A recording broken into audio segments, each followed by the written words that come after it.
आपण पण त्यांच्या आनंदात सहभागी व्हायला नको का? मला सांग, असं आपण जर चेहरा पाडून बसलो तर बाकीच्यांचा पण मूड ऑफ होईल. आणि बरं, बाकीच्यांचं जाऊ दे, पण आजींनी किती प्रेमाने आपल्याला आमंत्रण दिलं होतं. मग त्यांच्या भावनांचा आपण आदर करायला हवा. तू नको काय हे सगळं मनात आणूस. कसं का जमतं ताई तुला असं सगळ्यांना समजून घ्यायला?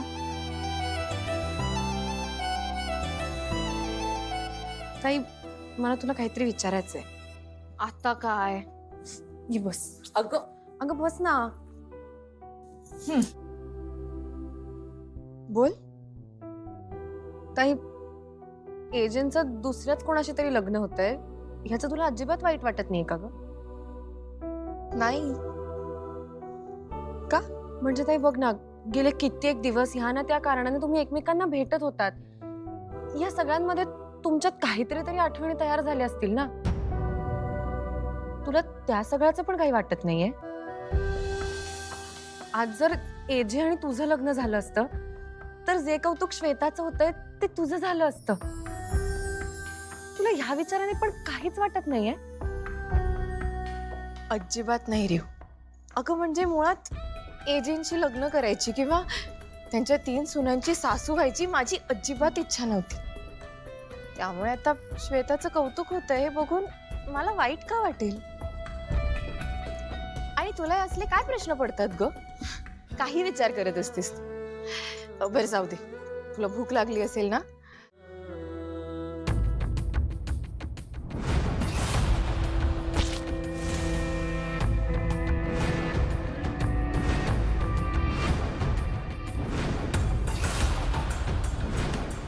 त्या दिवशी एजे जर वेळेत आले नसते तर तुझ्या बहिणीचा जीव वाचला नसता. मला मदत कराल ना? मी देवासमोर तुला शब्द देतोय की मी तुला मदत करेन.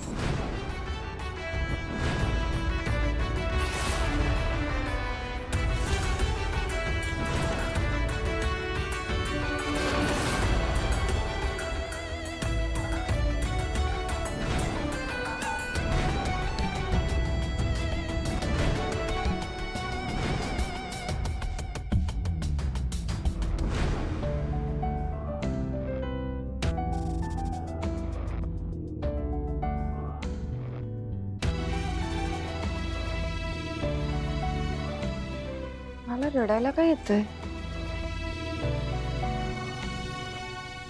रेव म्हणाली तसं खरंच एजेंचं लग्न श्वेताबरोबर होतं याचं वाईट वाटतंय का मला? नाही नाही, असं काही नाहीये. मला काय वाईट वाटले? तू काय म्हणालीस?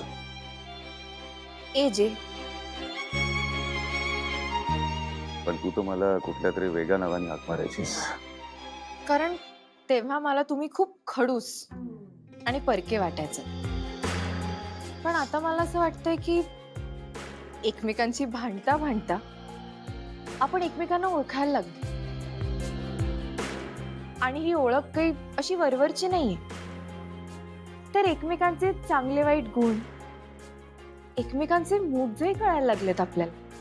म्हणजे जे तसं आपल्यात काही नातं नाहीये, आपल्यात मैत्री नाही, पण तरी सुद्धा एक आपलेपण आहे.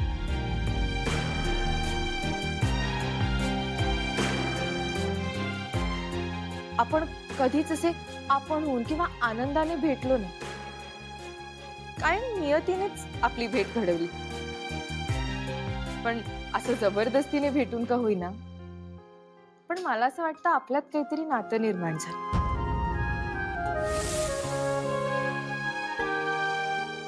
आणि ह्या नात्यासाठीच मी तुम्हाला आजपासनं एजे म्हणेन.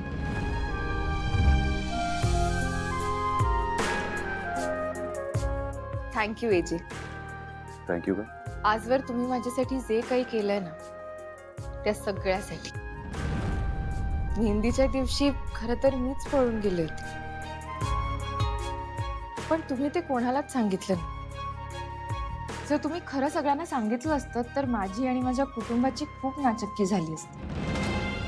म्हणजे बघा ना, मी माझा शब्द मोडला, मी आपलं नातं तोडलं, पण तरी सुद्धा तुम्ही माझ्या घरच्यांचा विचार केला. हा म्हणजे तेव्हा तुम्ही मला खूप ऐकवलं होतं तो भाग सोडा, पण माझ्या चुकीची शिक्षा माझ्या घरच्यांना मिळू नये ह्याची काळजी घेतली.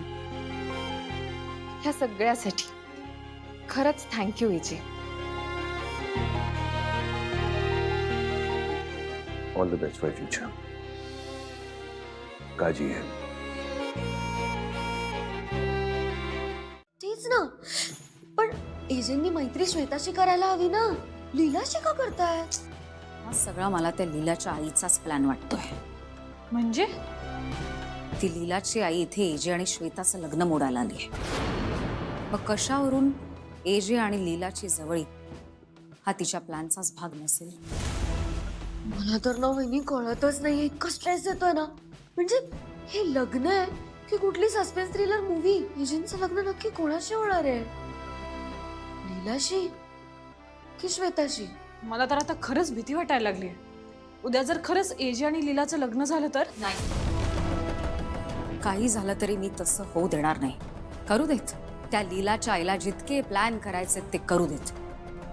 पण लग्नाच्या वेळी लीला मांडवातच नसेल तर तिचे सगळे प्लॅन्स फेल आहेत. मी असं काहीतरी करेन की लग्नाच्या वेळी लीला मांडवातच नसेल. तुम्ही नक्की काय करणार आहात? मला कळलंय, मला कळलंय. वहिनी, तुम्ही मेहंदीच्या दिवशी जसं तिला पळायला लावलं होतं तसंच करणार आहात ना? अजिबात नाही. त्यावेळी त्या लीलावर विश्वास ठेवून मी खूप मोठी चूक केली होती. तशी चूक मी पुन्हा करणार नाही.